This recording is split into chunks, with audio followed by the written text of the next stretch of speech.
A new drug for metastatic breast cancer just earned approval from the FDA, and it all started in a research lab at Duke.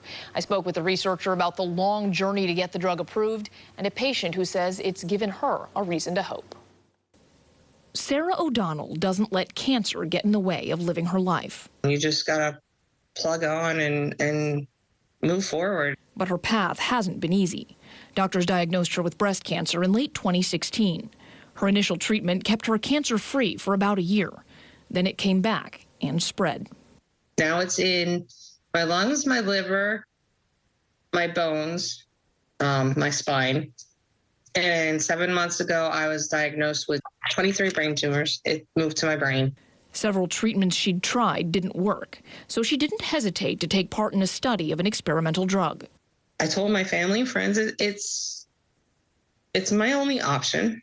At the very least, it'll help someone else. It's the first new endocrine therapy for metastatic breast cancer in over 20 years. And it really was a long haul. More than 10 years ago, Dr. Donald McDonnell says his lab at Duke discovered that the drug Sarah ultimately ended up taking had the potential to treat patients with breast cancer that spread. It's for women who have failed the first line of endocrine therapy, who are now looking for a second endocrine therapy. It took a decade to get the drug developed and tested, but a little more than a week ago, the FDA approved it. And I was talking to some physicians, and they said they're already writing prescriptions for it. The drug is given as a pill.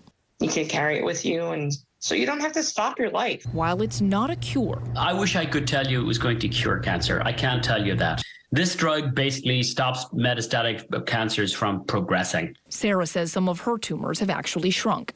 She's grateful she can focus on the things she enjoys, and she hopes the drug helps others with cancer do the same. We can't control when we die, but at least I can say, hey, I helped with this drug, and plus side, it's actually working.